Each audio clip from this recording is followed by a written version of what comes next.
prendre les transports en commun, surtout aux heures de pointe du matin, est une tâche ardue pour Bobby, 12 ans. Il le savait très bien puisqu'il entreprenait chaque jour ce périple pour se rendre à l'école du quartier où il venait d'emménager avec son père.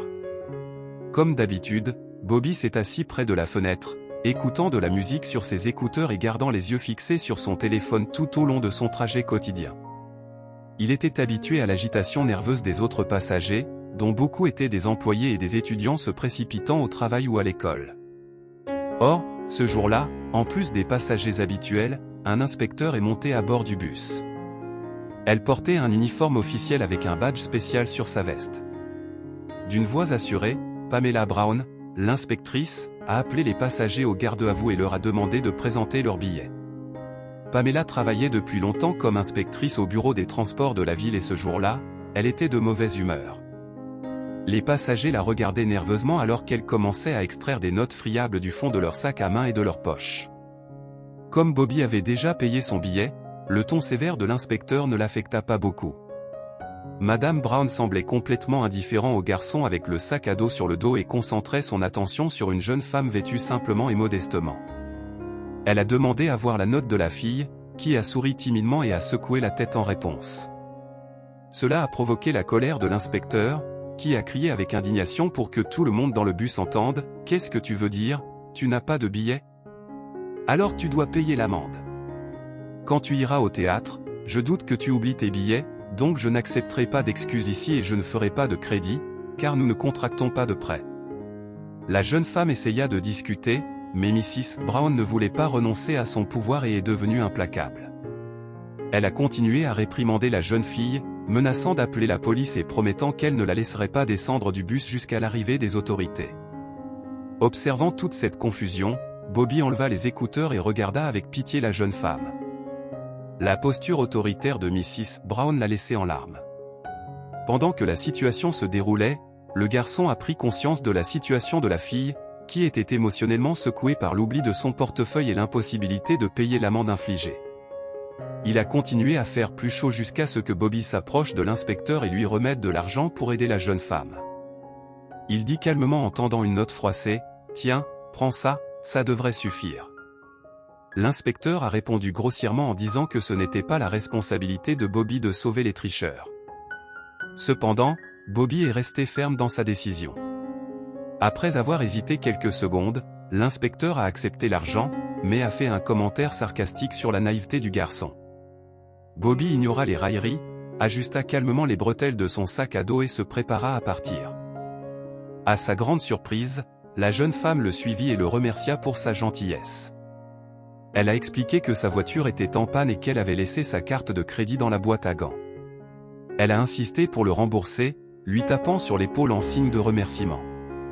Cependant, Bobby a poliment refusé le paiement et a pris congé, se dirigeant vers le bâtiment de l'école. La jeune femme, qui s'appelait Monica Russell, une femme d'affaires prospère, a été impressionnée par l'action de Bobby et a décidé de rembourser sa générosité. Monica a recherché des informations sur Bobby à l'école, décrivant des détails sur son apparence et son âge, et a découvert que le garçon avait un grand amour pour le basketball et rêvait de devenir un athlète professionnel. Cependant, il y avait un obstacle sur son chemin, le gymnase de l'école de Bobby était dans un état lamentable et les équipements sportifs étaient obsolètes, ce qui rendait difficile la réalisation de son rêve. Face à cette situation, Monica a pris une décision ferme. Elle a décidé d'aider le rêve de Bobby à se réaliser en s'engageant à financer la rénovation du gymnase de l'école et à fournir de nouveaux équipements sportifs. Avec ce geste généreux, Monica a donné à Bobby l'opportunité de poursuivre son rêve de devenir un athlète professionnel. Enfin, Mademoiselle Russell a connu un grand succès en tant que femme d'affaires, possédant des actifs considérables dans plusieurs banques à travers le pays. Son apparence modeste et son comportement discret s'expliquent par le fait qu'elle ne voulait pas se démarquer et afficher sa prospérité financière.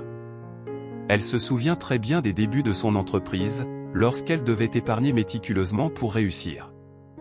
Malgré ses réalisations, Mademoiselle Russell a préféré s'habiller et vivre confortablement, conservant sa gentillesse et sa convivialité. Malheureusement, sa vie personnelle n'a pas été aussi réussie. Elle en avait marre d'attirer des hommes qui ne s'intéressaient qu'à elle pour ses affaires. Lorsqu'elle a appris que Bobby rêvait de devenir athlète, elle a coordonné toutes les questions bureaucratiques avec l'école et a affecté une généreuse somme d'argent pour parrainer un uniforme de basket-ball complet pour lui. Malgré l'attitude noble, Bobby était gêné par le cadeau coûteux, craignant que cela n'affecte le budget de Miss Russell. Mais elle a ignoré ses objections et a insisté pour qu'il accepte le cadeau. Lorsqu'il a montré le nouvel uniforme à son père, George Martinez, il a été étonné de la générosité de Miss Russell et a douté de la véracité des propos de son fils, qui expliquait comment il avait dépensé tout son argent de poche pour acheter l'uniforme. En fin de compte, Monsieur Martinez était convaincu que son fils avait un cœur bon et compatissant. La véritable mesure de Mrs. Russell n'est devenue évidente que quelques mois plus tard lorsque le père célibataire a été témoin du match de basket de son fils au lycée. Au moment où l'ouverture du gymnase de l'école a eu lieu, le jeu était sur le point de commencer. Le lieu avait été récemment rénové, ce qui a agréablement surpris de nombreux parents présents, grâce aux généreux dons de la patronne Monica Russell. Au début, Bobby reconnaissait à peine une connaissance rencontrée par hasard à l'heure de pointe du matin. Il a exprimé sa gratitude à Mademoiselle Russell en disant humblement « Merci beaucoup, Mademoiselle Russell. Tous mes amis et moi sommes tellement reconnaissants de pouvoir jouer au basket quand nous le voulons. » La jeune femme a souri gentiment et a répondu « C'est moi qui devrais être reconnaissante, Bobby. Tu as restauré ma confiance en la gentillesse et la sincérité. C'est toi qui, dans un moment difficile, a choisi de m'aider quand tout le monde a choisi d'ignorer ce qui se passait dans le bus, a déclaré Monica en serrant le garçon dans ses bras. À ce moment, George s'est approché d'eux et, témoin de ce moment très spécial, il a souri et a dit « Ravi de vous rencontrer, Miss Russell. Mon fils a beaucoup parlé de vous, mais nous ne connaissions pas votre nom complet. » Monica regarda dans les yeux du père de Bobby et sourit en retour. Elle avait entendu des professeurs de Bobby que sa mère était morte en couche et que Monsieur Martinez élevait le garçon seul. La conversation continua naturellement, et au lieu de se dire au revoir, ils décidèrent d'aller au café le plus proche. Là, George et Monica ont parlé d'une variété de sujets et ont ressenti une attirance croissante l'un pour l'autre. À partir de ce moment, ils ont commencé à se rencontrer régulièrement. Au fil du temps, George et Monica se sont rapprochés de plus en plus, et au grand plaisir de Bobby, ils sont devenus un couple.